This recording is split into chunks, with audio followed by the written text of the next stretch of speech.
오늘 본문 말씀 마태복음 6장 9절에서 13절 말씀입니다. 여러분 뭐 다 아시는 이 말씀이거든요.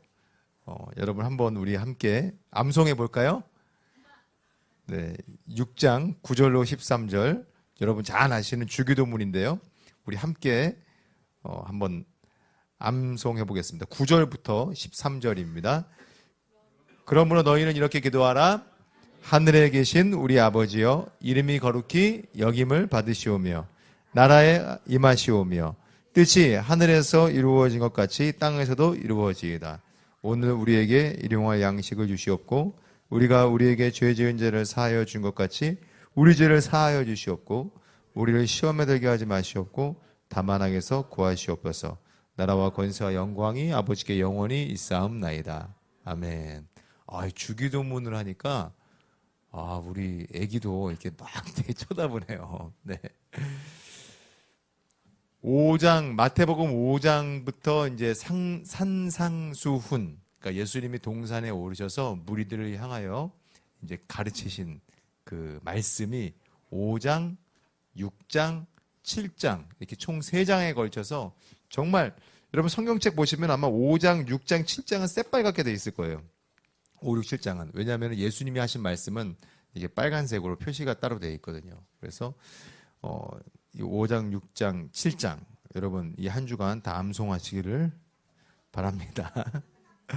제가 지난주에 굉장히 화요일이었나요? 아주 감동적인 카톡을 하나 받았습니다. 목사님 지금 출장 가는 길인데 제가 지금 출장 가는 그 기차 안에서 요한복음을 다 읽었습니다. 그러는 거예요. 제가 그냥 얼마나 감동이 되는지, 우리 안에 이런 착하고 충성된 종이 있다니. 여러분, 저기요, 다른 사람 생각하지 말고 본인만 잘하면 돼, 본인만. 이번 주에는 여러분 어디를 읽어야겠죠, 그러면? 마태복음을 여러분 한번 1장부터 쭉 읽으시고, 특별히 오늘 읽은 이 6장은 이 예수님의 그 산상수훈 복 있는 사람은 이러면서 시작된 이 산상수훈이 가장 정점, 가장 가운데 이 6장의 또 중심에 있는 말씀인데요. 바로 기도에 대해서 예수님께서 우리에게 해주시는 말씀입니다. 올 한 달, 우리가 이 8월 한 달을 저희가 주제가 뭐죠? 몸과 예배. 첫째 주는 우리가 우리의 몸을 거룩한 산 제물로 드리는 삶을 살자. 그리고 지난주 두 번째 시간에는 뭐였죠? 생명의 떡이신, 말씀의 떡이신 예수님을 맨날 우리가 치킨이라든지 우리를 배부르게 하는 육신의 떡이 아닌 생명의 떡이신 예수 그리스도를 먹자. 그래서 말씀을 읽자고 우리가 그것을 나눴었죠. 처음 듣는 듯한 표정으로 여러분 보시는데 기억을 더듬어 보시면 생각이 날 겁니다. 우리가 신앙생활하면서 말씀과 함께 중요한 게 뭐죠? 기도예요. 그래서 오늘은 기도 들으시고 응답하시는 하나님. 여러분 성경에서 우리에게 항상 기뻐하라. 쉬지 말고 범사에 감사하라. 쉬지 말고 기도하라. 기도가 중요한 걸 알겠고 쉬지 말고 기도해야 되는 걸 알겠는데 오랫동안 신앙생활을 해도 모태신앙으로 40여 년을 살아도 혹은 50여 년을 오늘 안 오셨네. 50여 년을 살으셔도 어떻게 기도해야 되나라는 이 고민을 우리가 합니다. 왜냐하면 우리가 이런 생각을 하는 이유는 딱 하나예요. 우리의 삶, 나의 일상의 이 삶과 기도를 분리해서 생각하기 때문이에요. 말씀은 읽어야 됩니다. 그래서 이 말씀을 읽는 시간을 우리가 정해놓고 읽어야 돼요. 그렇죠? 근데 기도는 어때요? 생각해보면은 성경책이 없어도 기도를 할 수가 있어요. 뭐가 없어도 우리는 그냥 지나가다가 그냥 길 걸어가면서도 기도할 수 있고 또 그리고 뭐 그냥 버스 타고 가면서 성경을 펴기가 좀 애매한 상황 그런 상황에서도 우리는 기도를 할 수가 있지요. 예수님께서 그냥 이 기도에서 말씀하신 게 아니고 사도 바울도 뭐 기뻐하라 쉬지 말고 기도하라 이 그냥 하신 말씀이 아니고 진짜로 쉬지 말고 우리가 기도를 할 수 있고 해야만 하기 때문임을 여러분 믿으시길 주님의 이름으로 축원합니다. 기도는 어떻게 해야 된다고요? 쉬지 말고 호흡과 같이. 기도는 우리의 호흡. 여러분 호흡이 어떻죠? 호흡? 힘들면 죽을 것 같은 사람들 어때요? 호흡이 막 호흡이 가쁘죠. 근데 뭐가 이렇게 막 분주하다가도 호흡을 그러면 어떻게 돼요? 마음이 편안해지고 뭔가 분주함이 떠나가고 우리 안에 어떤 이 질서가 잡히는 걸 느끼죠. 기도라는 것은 내 삶을 더 분주하게 하고 내 삶에 짐지워지는 것이 아니라 뭐라는 거예요? 내 삶의 호흡과 같다는 거예요. 우리 광철 형제님 우리 중에서 제일 그래도 운동을 많이 하시니까 신우 형제님도 그렇고 운동할 때 제일 중요한 게 뭐죠? 호흡이죠. 깨어나라. 죽음에서 깨어날지어다. 호흡이 중요하잖아요. 호흡을 잘못하면 허리도 삐끗하기도 하고 호흡을 잘못하면 이렇게 다리가 접질리기도 하고 그래요. 호흡이 굉장히 중요해요. 운동할 때도. 삶과 기도가 분리될 때에 우리의 육신은 살아있을지 몰라도 우리의 영은 죽어간다는 것을 여러분 잊지 마시기 바랍니다. 기도는 쉬지 말고 호흡과 같이 우리의 삶에 계속 돼야 되는 줄 믿습니다. 기도가 우리의 삶에서 분리될 때에 나타나는 현상을 예수님이 오늘 우리가 읽은 본문 말씀 전에 마태복음 6장 5절로 8절 말씀에 이렇게 하십니다. 또 너희는 기도할 때 외식하는 자와 같이 하지 말라. 그들은 사람에게 보이려고 회당과 큰 거리 어귀에 서서 기도하기를 좋아하느니라. 내가 진실로 너희에게 이르노니 그들은 자기 상을 이미 받았느니라. 첫 번째로 뭐예요?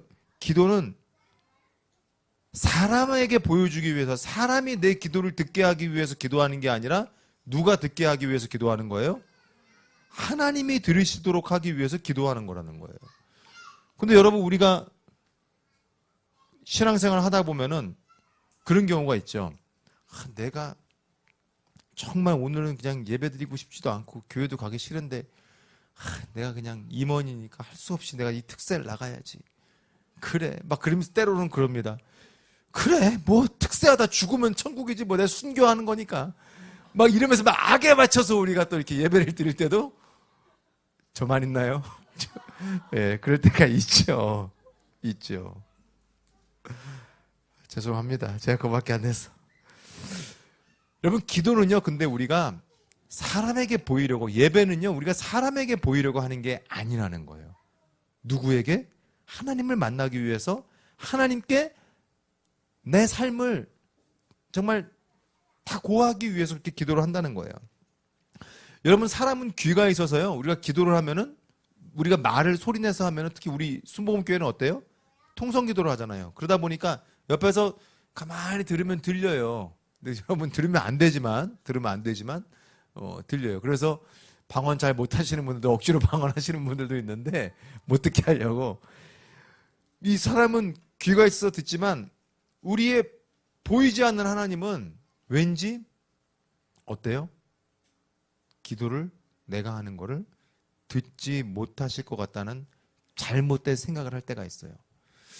저는 대표 기도하시는 분들이 이렇게 대표 기도하실 때 참 은혜가 어떤 때는 되는데, 물론 뭐 기도를 뭐 은혜가 된다 만다 뭐 내가 평가할 수는 없지만 마음에 부딪혀 올 때가 있잖아요. 어떤 분이 정말 진실함으로 어떤 대표 기도의 그 고백이 될 때, 우리 회중을 대표해서.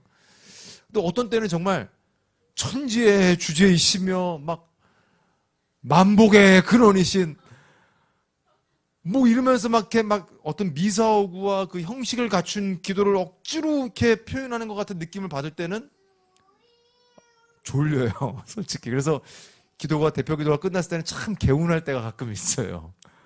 왜? 잘못된 거죠.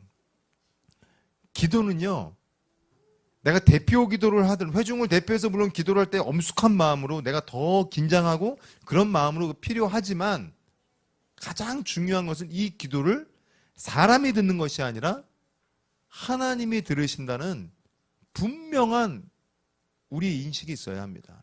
우리 눈에 이게 사람이 보이기 때문에 대표로 기도할 때 이렇게 사람이 막 보이니까 뭐 긴장되고 막 떨리고 그래서 이렇게 막 더 형식적으로 기도하게 되고 그런 게 있을 수 있지만 눈에 보이는 사람이 아닌 지금 이 자리에 내가 눈으로 내 육신의 눈으로 볼 수 없지만 내 마음의 눈으로 내 영으로 느낄 수 있는 그 하나님 앞에서 내가 이 회중을 대표해서 간구한다고 생각할 때에는 절대로 이렇게 외식하는 자들의 기도와 같이 큰 회당과 길거리에 서서 떠들면서 기도하는 건 그런 행동을 하지 않는다는 것이죠.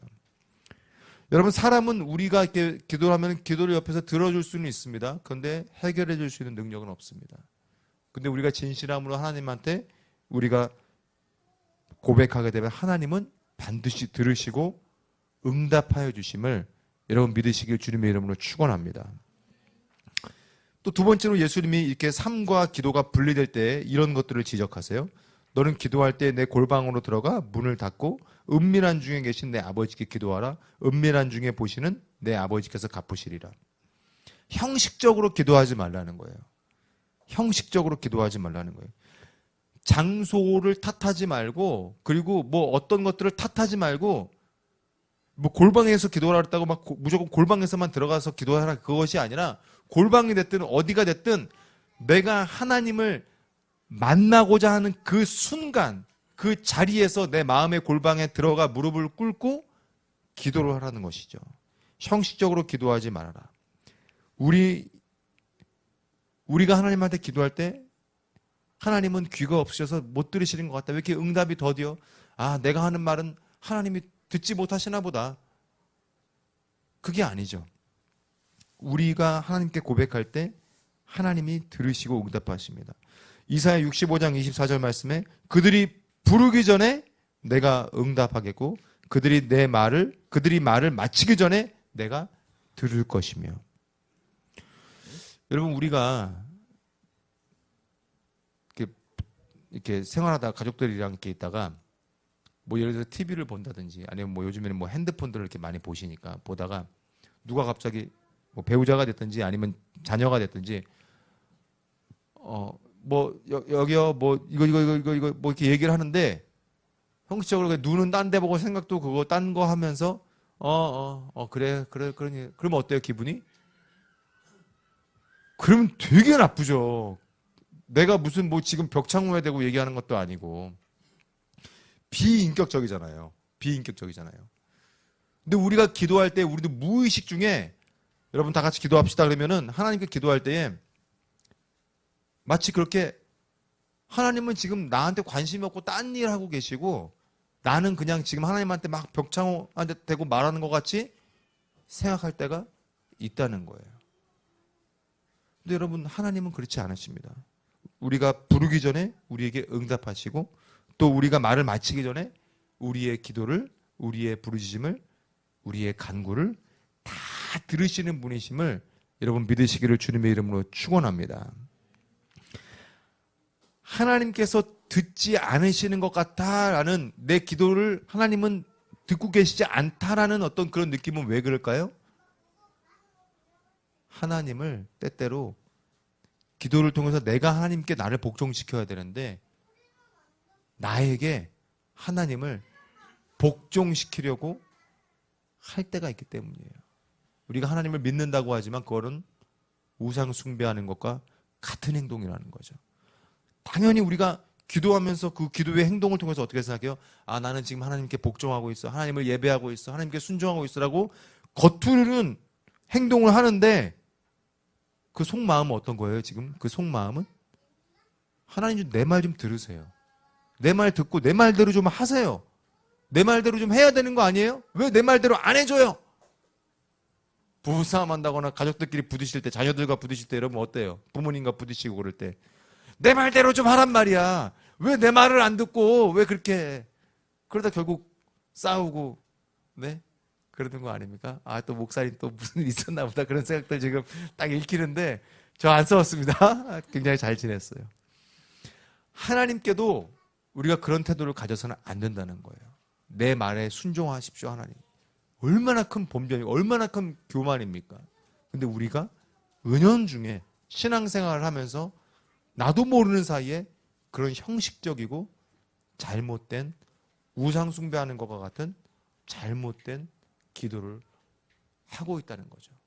여러분, 이 시대에 예수님 시대에 예수님과 함께 있었던 유대인들 절대로 기도 게을르게 했던 사람들 아닙니다.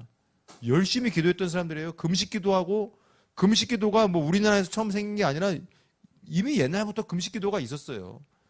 이 유대인들로부터 이미 있었어요. 그런데 그런 것들을 우리가 기도를 오래 했다는 핑계로 우리의 기도가 온전하다는 착각을 우리가 회개해야 될 줄 믿습니다. 마지막으로 예수님이 삶과 기도가 분리될 때 일어나는 것을 이렇게 얘기를 하십니다. 중언부언하지 말아라. 7절 말씀에 보니까 또 기도할 때에 이방인과 같이 중언부언하지 말라. 그들은 말을 많이 하여야 들으실 줄 생각하느니라. 여러분, 기도는요, 얼마나 많이 했느냐가 중요한 게 아니에요. 얼마나 짧은 시간에 엑기스의 단어를 말했느냐도 아니고, 짧은 시간에 무슨 속사포 랩하는 것 같이 많은 말을 하나님께 고했느냐, 그것도 중요한 게 아니에요. 얼마나 긴 시간 동안 내가 하나님 앞에서 앉아 있었느냐, 그것도 중요한 게 아니라는 거예요. 그런 눈에 보이는 물질적인 시간, 물질적인 양이 아니라는 거예요. 기도는 우리의 삶을 하나님 앞에서의 면전의식, 코람데오라고 하죠. 그 요셉 이야기 속에서 하나님 앞에서 있는 그 마음을 우리가 분리하지 않는 그 태도가 중요하다는 거예요. 기도는 축복의 문을 여는 마법의 주문이 결코 아닙니다. 어떻게 기도해야 돼요? 그 말 자체에 오류가 있습니다. 그 말 자체에. 어떻게 기도해야 됩니까? 라는 그 말 자체에 뭐가 숨어져 있죠? 어떻게 기도해야 응답을 받을 수 있나요? 어떻게 기도해야 내가 원하는 대로 하나님이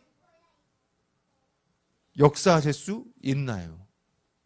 잘못된 질문이라는 거예요. 그 질문 자체가. 기도는 날마다 나의 삶이 하나님 앞에 있음을 잊지 말고 삶과 기도가 하나가 되시기를 주님의 이름으로 축원합니다. 이렇게 예수님께서 우리에게 알려주신 기도, 이러면서 이제 세 가지 오류를 지적을 하시고 우리에게 알려주신 구체적으로 어떻게 기도해야 되느냐라는 그 기도가 바로 이 우리가 주기도문이라는 이름으로 암송을 하고 있는 이 말씀입니다. 너희는 이렇게 기도하라.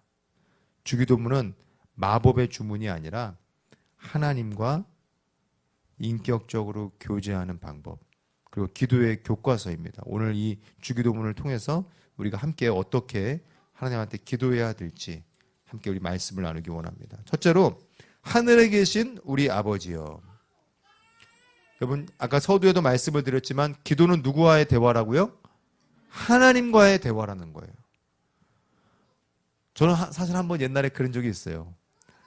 아내랑 같이 예배를 드리다가 뭔가 예배 들어가기 직전까지는 좋았는데 예배를 딱 시작했는데 뭔가 이렇게 띵띵한 속에서 어떤 불쾌함 속에서 아내와의 불쾌함이죠. 예배에 들어갔어요. 근데 통성기도 시간이 된 거예요. 그래서 기도를 하는데 다 들리잖아요. 옆에서 기도하는 게. 가족, 여러분 이제 다 같이 주님 이름 3번 부르고 각자의 기도 제목 가지고 기도하겠습니다. 주여 하고 기도하는데 기도를 하는데 나도 모르게 주여 이 자매를 변화시켜 주시옵소서.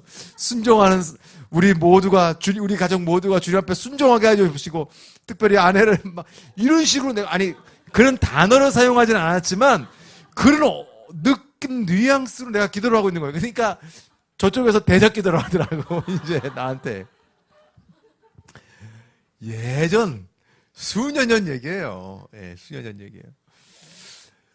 선교지에서 있었던 일이에요. 왜냐하면 선교지에서는 한국말 못 알아듣잖아요. 그 원주민들. 그럼 거기서 막 때때로 길을 가다가 막 그렇게 막 싸워도 우리가 웃으면서 싸우면은 아, 저 사람들이 지금 대화를 하나 보다라고 생각을 하지 잘 모르거든요. 그래서 막 그랬던 기억이 나요. 참. 그런데 여러분, 기도는요, 우리가 하나님을 만나는 인격적인 자리라는 거예요. 그리고 오늘 이 첫 번째 예수님께서 하신 하늘에 계신 우리 아버지요. 우리 아버지. 하늘에 계신 나의 아버지여라고 말씀하지 않고 지금 뭐라고 말씀하세요? 우리 아버지요. 우리 아버지. 하나님은 어디 계실까요, 지금? 너와 나. 와에 계시는 거예요. 와에. 너와 나. You and me. 너와 나에 계세요. 나에 계시는 게 아니라 내 안에도 계시지만 우리 안에 계시다는 거예요. 하나님은. 그렇기 때문에요. 우리가 기도를 할 때 우리 안에 계시는 하나님을 여러분이 잊지 마시기를 주님의 이름으로 축원합니다. 마태복음 18장 20절 말씀에 너희 중에 두세 사람이 내 이름으로 모인 곳에 내가 너희와 함께 있느니라. 너와 나가 함께하는 이 우리라는 이것이 바로 하나님이 계시는 존재하시는 공간임을 여러분이 잊지 마시기 바랍니다. 때때로 신앙생활 하다가 막 홀로 있고 싶고 내가 아무도 날 모르는 곳에서 그냥 조용히 그냥 나 혼자 예배드리고 하나님 만나고 집에 갔으면 좋겠다. 그 익명성적인 예배를 막 드리고 싶은 그런 때가 있죠. 충동이 들 때가 있어요. 그런데 절대 그렇지 않아요. 거기에 가서 예배를 드려서 뭐 한두 번은 좋을지 몰라도 우리라는 그 이름 안에서 눈물도 있고 아픔도 있고 기쁨도 있고 행복도 있고 그 모든 것 가운데에 함께 하시는 하나님을 만나게 되시기를 주님의 이름으로 축원합니다. 여러분 하나님은 우리의 아버지가 되심을 여러분 믿으시기 바랍니다. 그럴 때에 기도는 우리가 하나님을 향해서 주문, 오더, 주문을 외우는 것이 아니라 주문을 외우는 건 뭐예요? 굉장히 비인격적인 행위예요. 뭐 남녀 호랭개교 뭐 그런 데 보면 계속 자기 기도 제목 이렇게 향 피워놓고서 남녀 호랭개교 그 주문 외우는 건 주문. 그 주문을 외우는 건 굉장히 비인격적인 행위예요. 살아계시는 하나님께 우리의 삶의 각자의 삶의 언어로 하나님한테 온전히 고백하며 나아가는 여러분과 제가 되기를 주님의 이름으로 축원합니다. 두 번째로 하늘에 계신 우리 아버지 다음에 뭐죠? 다 함께 읽어볼까요? 이름이 거룩히 여김을 받으시오며. 우리가 하나님께 나아갈 때요 친밀함이라는 핑계로 주님은 내 친구야. 하나님은 나를 사랑하셔. 내가 무슨 짓을 해도 날 사랑하셔. 그러니까 친밀함이라는 핑계로 우리가 하나님의 이름을 망령되이 일컬어서는 결코 안 됩니다. 하나님은 거룩하신 분이십니다. 거룩하다는 그 단어 안에 완전하다, 온전하다, 높임 받으시기에 합당하시다. 얼마 전에 그 수프림이라는 단어가 그 무슨 신문이 이제 까먹었는데 그 미국에서 그 빨간색으로 그 수프림이라는 그 상표가 새겨진 그 신문이 막 레어템이 돼가지고 아주 막 비싸게 팔렸대요. 그냥 그 신문인데 맨날 나오는 신문이었는데 수프림. 하나님은요 정말 거룩하신 분이세요. 거룩하신 분이세요. 그 거룩하신 하나님께서 나를 사랑해 주시다니. 그것과 하나님 뭐 나를 사랑하셔. 이거랑은 엄청난 차이라는 거예요. 그 감동은. 우리가 하나님 앞에 나아갈 때에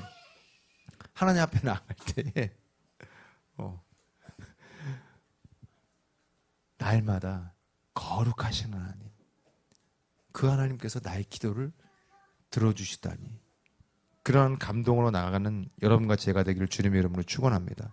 신명기 5장 11장에 너는 내 하나님 야훼를 의 이름을 망령되이 일컫지 말라. 나 여호와는 내 이름을 망령되이 일컫는 자를 죄 없는 줄로 인정하지 아니하리라.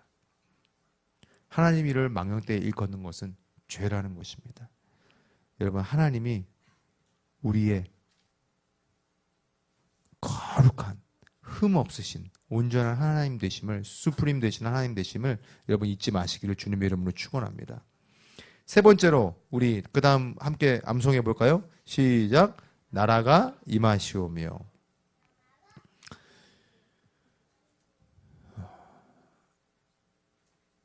여러분 눈에 보이는 나라가 있고 눈에 보이지 않는 나라가 있죠. 그리스도인은 육신으로 이 눈에 보이는 나라 속에서 눈에 보이지 않는 하나님의 나라를 지금 살아가고 있는 존재예요. 아니 목사님 뭐 눈에 보이지 않는 하나님의 나라를 살아간다고요? 그 뭐 눈에 보이는 게 잘 안 되면은 눈에 보이지 않는 하나님의 나라를 뭐 회피하라는 겁니까? 뭐 그런 핑계거리를 만들어 놓고 생활하는 게 그리스도인의 삶입니까? 그게 아니라는 거예요.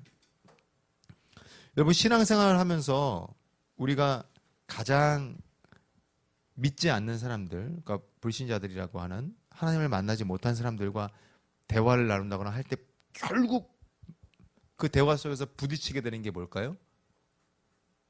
바로 그 눈에 보이는 세상과 눈에 보이지 않는 세상의 차이를 세상 사람들은 몰라요.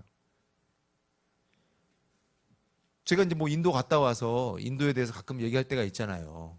대부분 여기 뭐 인도를 뭐 다녀오셨어도 거기서 막 이렇게 몇 년간 살다 오신 분은 여기 없으니까 여기선 제가 인도에 대해서 말하면 어떻게 돼요? 제가 인도 최고 권위자인 거예요. 여러분 중에 무슨 인도 학과를 나왔다 그러더라도 나한테 되면 그거 아니야. 가면 살면서 보니까 그거 아니야. 이래버리면은 뭐 아무리 책을 많이 읽고 공부를 하고 뭐 그랬어도 뭐 내가 딱 말해버리면 목사님 많이 만나 보다 이렇게 되는 거지. 그렇죠? 여러분, 근데 우리는요 되게 웃겨요. 눈에 보이지 않는 하나님의 나라를 우리는 경험을 했어요? 못했어요? 했지요. 그런데 눈에 보이지 않는 이 하나님의 나라를 경험하지 못한 사람들이 눈에 보이지 않는 그 하나님의 나라에 대해서 막 핍박을 하고 우리한테 얘기를 하면 어떻게 돼요? 움츠러드는 거예요. 움츠러들어요, 오히려. 아, 네가 그래, 너는 뭘 모르니까. 그냥 너는 아직 하나님을 못 만났으니까. 그냥 그러면서 그냥 우리가 어떻게 보면 좀 움츠러들어요. 눈에 보이지 않는 그 하나님의 나라, 내가 경험한 하나님의 나라를 더 이야기를 해줄 수 있고 더 말을 해줘야 되는데 그 소개해주고 그럴 수 있는데 그렇지가 못하다는 거예요. 왜 그럴까요?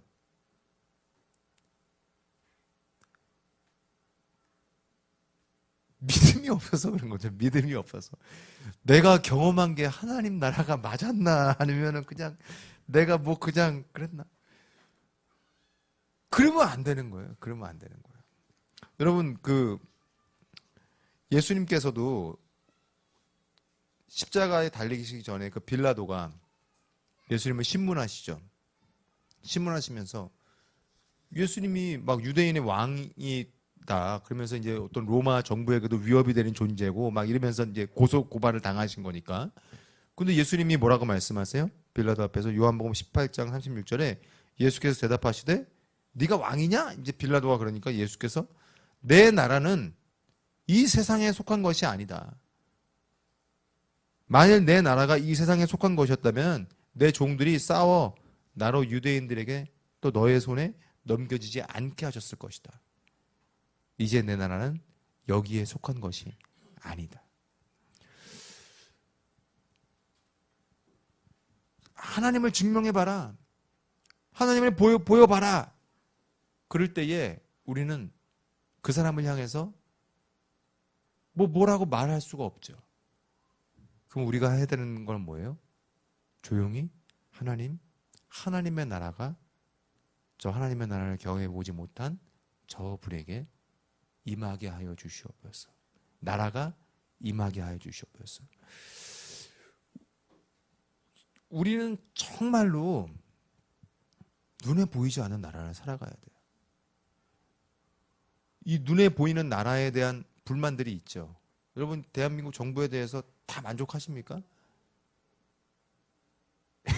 네, 여기서 지금 민주당이냐 뭐냐 내가 그걸 가르라는 게 아니라 솔직히 예를 들어서 우리 안에서도 저한테도 예를 들어서 어떤 분들은 막 목사님 좋아 그러지만 또 어떤 분들은 목사님 좀 이상한 것 같아. 우리 목사님은 좀 그런 분들도 있을 수 있어요. 왜냐면 눈에 보이는 나라는 눈에 보이는 이 현실은 불완전하다는 거예요. 완벽할 수가 없다는 거예요. 근데 우리는 분명히 경험한 눈을 감으면 보이는 완전한 하나님의 나라, 그 나라가 임하게 하여 주시옵소서. 여러분, 그 하나님의 나라를 우리의 삶 속에 하나님의 나라가 임하게 하여 주시옵소서. 나의 불완전하고 불안하고 염려가 되는 그 모든 것에 임하게 하여 주시옵소서. 그런 기도가 되시기를 주님의 이름으로 축원합니다. 넷째로 그 다음 함께 우리 암송해 볼까요? 시작. 뜻이 하늘에서 이루어진 것 같이 땅에서도 이루어지이다. 이건 기도의 방향을 말합니다. 기도의 방향. 여러분, 기도는요, 나의 뜻에 하나님을 굴복시키기 위해서 하는 게 아니에요. 내가 이번에 그냥 40일 금식 기도하면서 내가 이 목표 세웠는데 하나님이 그냥 내 뜻에 끌려와야 돼. 막 그러면서 기도하면 어떻게 돼요? 40일 금식 기도하면 죽어요. 죽어요. 내 뜻이 하나님의 뜻에 합당하게 변화가 되든지, 아이고 주님 내가 잘못했습니다, 하나님의 음성을 내가 순종하겠습니다, 그렇게 되든지 끝까지 고집하면 어떻게 돼요? 물론 하나님이 불쌍히 여겨서 죽이시지는 않겠지만 진짜 고집 피우면 죽는 거예요. 죽는 거예요. 기도는요, 나의 뜻에 하나님을 굴복시키기 위해서 하는 것이 아니라 하나님의 뜻에, 하나님 내 현실이 너무나도 불합리해요, 하나님 이걸 좀 해결되어야 돼요. 그런데 하나님, 나의 뜻이 아니라 하나님의 뜻대로 되어지길 원합니다.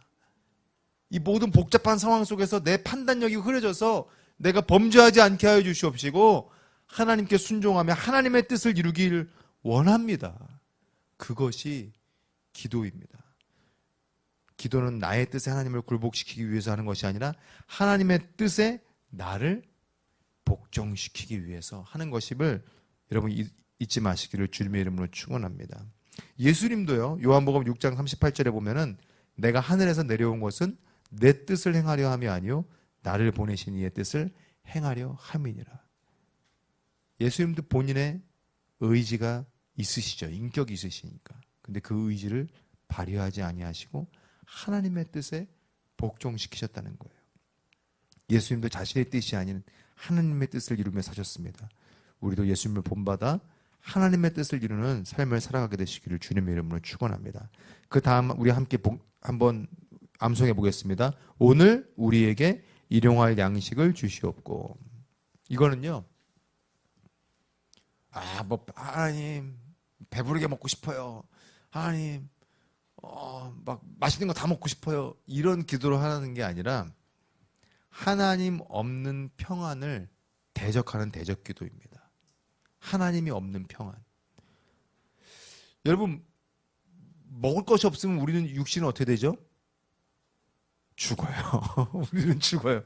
못 먹고 못 마시면 우리는 어떻게 돼요? 못 먹고 못 마시고 못 자면 어떻게 돼요? 병들고 죽어요. 죽어요. 제가 예전에 교육 전도사 했을 때 저랑 이제 같이 사역하는 저를 담당하는 그 목사님에게 그런 얘기를 한 적이 있어요. 그 목사님이 맨날 그 돈 때문에 참 맨날 그 삶이 참 피곤한 거예요. 빚이 10억이야, 목사님이. 근데 왜 10억을 빚을 졌냐면은 이제 미국에 유학을 가시면서 그 융자를 이제 학자금 계속 빚이 된 거예요. 그래서 미국에서 결국 10억 빚을 지고 파산 신고를 하고 한국으로 이제 돌아와서 미국 좋더만요. 파산 신고하면은 또 그 받아줘요. 그래서 뭐 어떻게 했는지 모르지만 결국 그분이 한국에 돌아오셔서 한 10년 만에 그 빚을 다 갚으셨어요. 김포에 땅값 오르기 전에 그 아파트를 샀다가 어떻게 하나님 은혜로 해가지고 됐는데, 그 목사님 보면서 내가 내가 목사님 보니까 목사님 같이 살면은 안 좋은 것 같아. 그래서 나는 좀 이렇게 목회자가 나중에 목사가 되더라도 내가 나중에 담당하는 그 교회에서 사례비를 받지 않고 당당하게 목회하고 싶다고. 근데 그렇게 얘기를 했더니 그 목사님이 너는 인생을 너무 모른다는 표정으로 저를 보시지도 않고 계속 그분이 운전을 하시면서 딱 한마디 하시더라고요. 전도사님, 그러면 교만해져요. 그리고 전도사님이 하나님이 되는 거예요. 그 얘기를 하시더라고요. 나는 그분이 그 빚 때문에 되게 힘들어 보였는데 그분은 그것이 자신을 훈련시키시는 하나님의 과정이라고 이해하고 계셨고, 그리고 그 과정을 통해서 자신의 삶을 하나님께 복종시키고 있다고 생각하고 계시더라고요. 그러니까 자기의 주인이, 내가 은행에 빚을 졌지만 은행이 내 주인이 아니라 하나님이 이 모든 과정을 통해서 나를 훈련시키시고 있는. 그분 지금 엄청 목사가 부자 됐다면 좀 그렇지만 아주 지금 잘 사역도 하고 계시고, 지금 빚도 다 갚았잖아요. 일단 10억을 갚았다니까, 10억을. 와, 여러분 10억 빚 안 져서 그렇구나.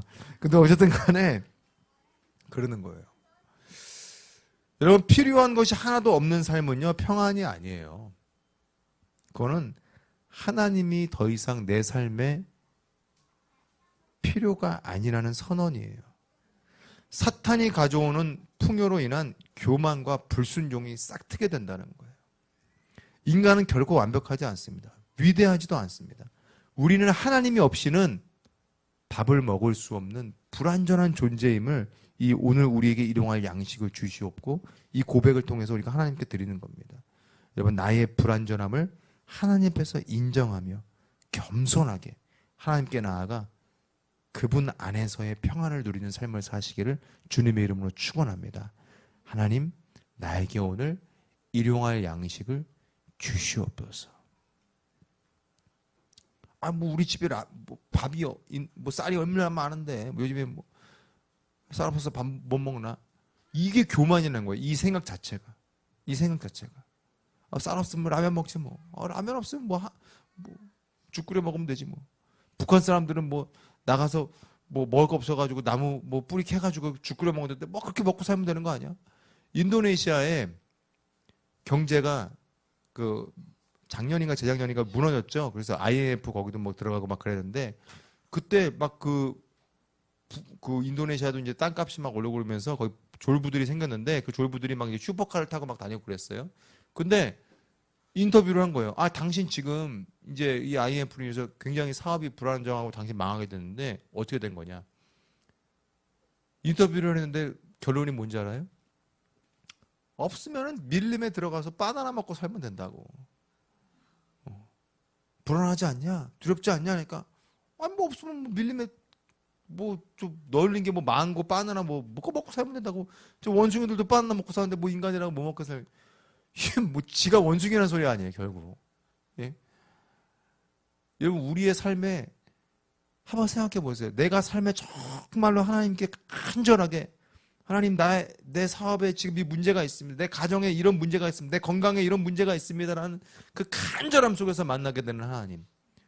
배 두들기면서 문제가 없다. 먹고 살만 한데 이럴 때 드리는 예배. 여러분 어때요? 이거 엄청난 차이예요. 누가 하나님과 더 가까이 있는 거예요? 육신적으로 편안한 삶? 아니죠. 그렇다고 해서 저기 무슨 힌두교의 사제들 같이 채찍질하면서 피 흘리면서 고행을 억지로 하라는 게 아니라 정말 겸손하게 날마다 고백해야 된다는 거예요. 하나님, 나에게 이 밥을 주셔서 감사합니다. 한 가지만 더 기도하자면 아내의 손을 축복하셔서 더 맛있는 반찬을 조금만 더 맛있게 해주시면 감사하겠습니다. 그렇게 기도하는 거 얼마나 겸손하고 아름답습니까? 그런데 그렇지 않고 하나님 맘마 땡큐. 그래서 그냥 밥 먹고 그러면 소화도 잘 안 돼요. 탄산수 먹어봤자 그 소화도 더 안 돼요. 여러분, 하나님 앞에 나에게 오늘 이 일용할 양식, 이 한 끼 밥을 주심을 감사합니다라고 날마다 겸손함으로 고백하게 되시기를 주님의 이름으로 축원합니다. 6번째, 우리 함께 암송해 보겠습니다. 시작. 우리가 우리에게 죄 지은 자를 사하여 준 것 같이 우리 죄를 사하여 주시옵고. 용서죠, 용서. 여러분, 용서는 하나님과 사람만 할 수 있는 행동인 것 같아요. 짐승이 짐승을 용서했다는 얘기를 제가 못 들어봤어요. 모성애라든지 이런 거는 짐승에게도 있죠. 근데 용서는 없어요. 용서. 하나님의 형상을 닮은 인간만이 할 수 있는 정말 거룩하고 아름다운 최고의 행동입니다. 최고의 행동. 근데 여러분, 우리가 용서를 언제 할 수 있죠? 용서를? 저는 용서 못 하겠더라고요. 나는 누가 미우면은 끝까지 밉더라고요. 당신은 안 그럴 것 같아?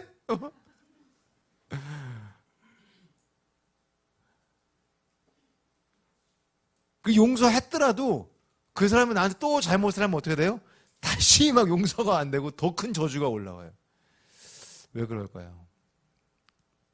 왜냐하면 용서는요, 용서 받아본 사람만이 용서할 수 있기 때문이에요. 용서 받아본 사람만이. 여러분, 우리가 하나님의 용서를 충만하게 경험해 본 사람은요, 다 용서할 수 있어요. 다 용서할 수 있어요. 우리가 누군가를 용서하지 못한다는 건 결국 반대로 말하면 무슨 말이냐면, 내가 지금 하나님의 용서를 못 누리고 있다는 거예요. 내 삶 속에.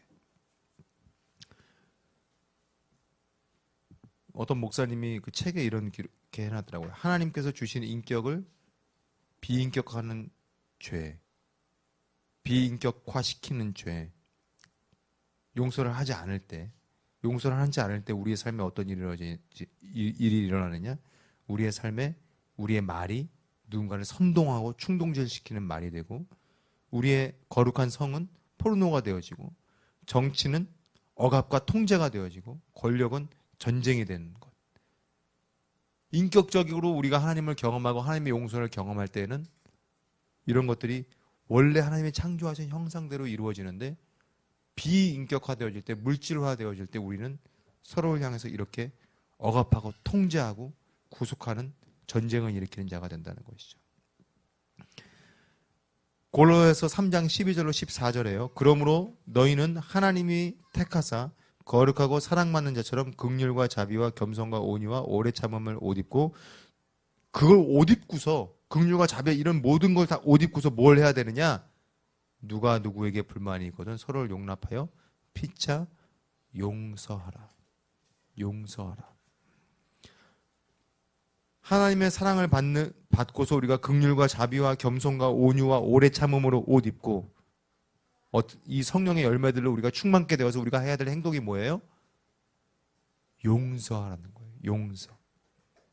주께서 너희를 용서하신 것 같이 너희도 그리하고 이 모든 것 위에 사랑을 더하라. 우리도 모르는 사이에요. 이 그리스도인 안에 어떤 것들이 시작됐냐면, 특히 이제 한국 교회에 수년 전부터 시작된 것 중에 하나가 뭐냐면 죄를 폭로하는 거예요. 그리고 추문을 캐고 다니는 행동들. 그리고 마녀 사냥을 하는 행동들.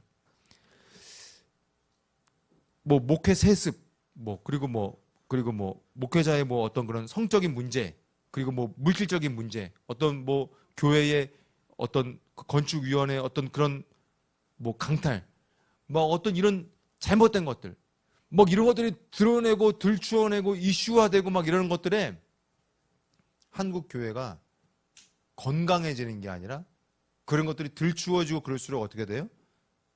더 건강해지지가 않고 있어. 그걸로 인해서 지금 수많은 사람들이 교회를 다 떠났잖아요. 떠나고 있고 지금도. 그럼 우리는 생각해 봐야 되는 거예요. 왜 그럴까? 왜 그럴까? 근데 여러분, 지금 제 말은 그 사람들을 다 용서해주고 용납해주고 그냥 없던 걸로 하자, 그런 말이 아니고, 용서라는 거는 그게 죄가 죄라는 것을 부정한다는 것이 아니고, 그 죄는 죄이지만 그 죄는 결국 그 사람의 문제이기도 하지만 우리의 문제이고, 이 우리의 문제 속에서 우리가 함께 회개하며 이 문제를 하나님께 우리가 회개를 하고 다시 회복되어져야 된다. 우리도 모르는 사이에 손가락이 병들었어요. 이거 빨리 잘라. 빨리 잘라. 잘라서 버려버리는 거예요. 야, 여기 발 병들었어. 이거 빨리 잘라. 그리고서 그냥 쩔뚝거리면서, 온전하다, 행복하다, 나는 죽지 않았다, 나는 거룩하다. 하나, 둘 잘라내니까 어떻게 돼요? 다 떠나잖아요. 다 떠나잖아요. 잘 생각해야 돼요. 죄를 폭로하고 추문을 캐고 다니고 마녀 사냥하는 것이 하나님의 뜻인가? 여러분, 그건 하나님의 뜻도 아니고요. 복음을 전하는 행동도 아니에요. 죄를 용서하고 용서하는 것이 하나님의 뜻이고 복음을 전하는 것입니다.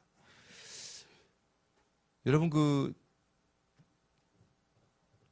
사랑하는 나의 아버지, 그 찬양은 누가 만들었죠? 나 기억이 안 나네. 갑자기. 사랑하는 나의 아버지, 돈모엔은 아닌데, 돈모엔인가?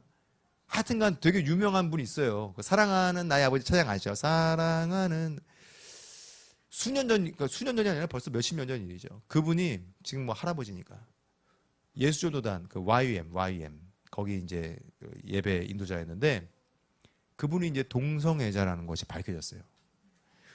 근데 그분이 동성애자인데 부인도 있어. 그리고 자식도 많이 낳았어. 그 동성애자라는 거야. 충격적이죠. 얼마나 충격적이야. 나 그 찬양 부를 때마다 눈물이 나는데, 아, 이게 동성애자가 쓴 찬양이라니. 근데 그 YM에서 그 일이 있었을 때에 사람들에게 알리지 않았어요. 그 보드 멤버들이 모였어요. 그 로렌 커닝햄 목사님이랑. 왜냐하면 굉장히 영향력 있는 찬양 사역자였으니까. 그것이 밝혀진 다음에 보드 멤버가 모였어요. 어떻게 해야 될 것이냐, 이 사람을. 같이 기도하고 같이 논의를 했어요. 근데 그 공동체에서 수시간 동안 하여튼 아주 그냥 뭐 며칠 밤을 세워가면서 같이 기도하고 같이 금식하고 같이 이야기를 나누면서 결정한 게 뭐였냐? 하나님이 주신 마음이 뭐였냐? 이 사람은 개인의 문제가 아니라 우리의 문제이고 이 세대의 문제이고 우리가 이 부분에 대해서 올바르게 행동하지 않는다면은 결국 이 문제는 더 커지고 더 잘못될 것이다. 우리는 이분이 회복되기를 원합니다. 그래서 이분이 다시 DTS를 들어가고 거기서 제자훈련을 받으면서 완전히 그 동성애의 악한 영이 떠나가고 회복되었어요. 그래서 다시 그 회복 기간 동안은 물론 사역을 이제 못하게 했고 어떤 그런 것들이 있어. 회복되어지고 나서 그 사실을 발표를 했어요. 그 사실을 발표를.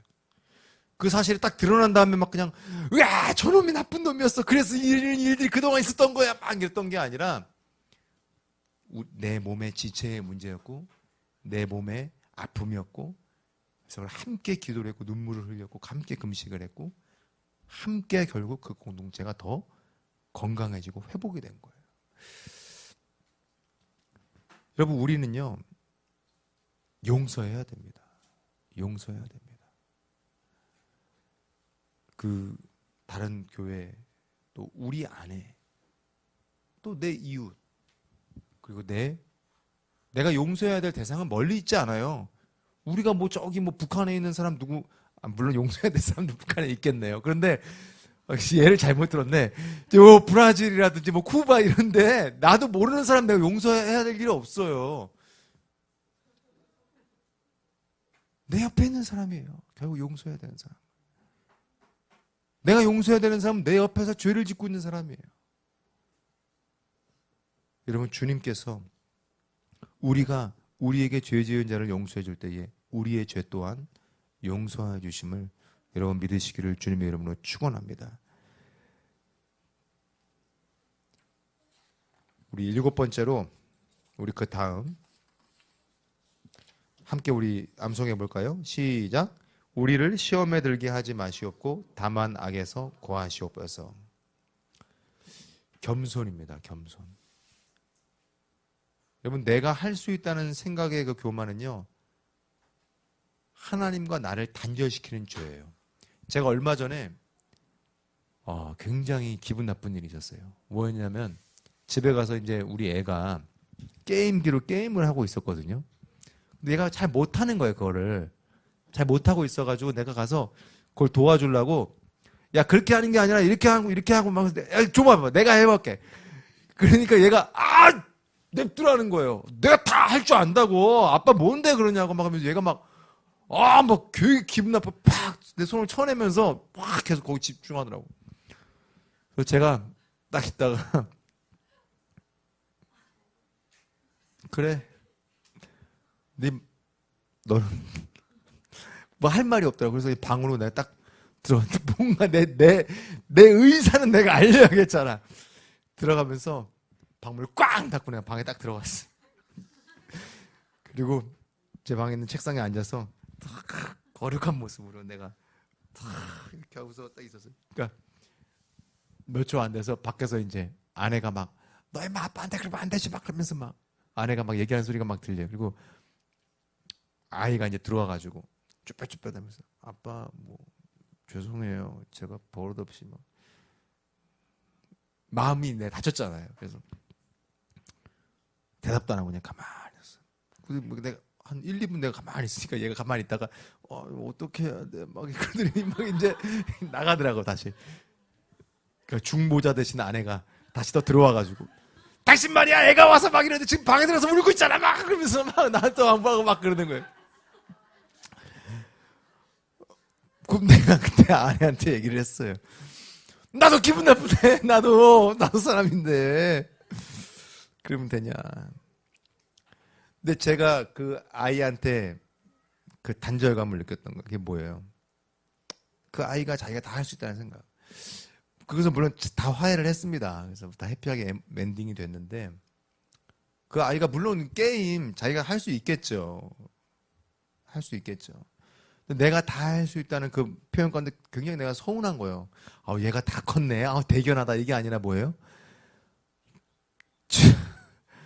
이젠 나랑 놀아주지도 않고 다 컸다 이거지.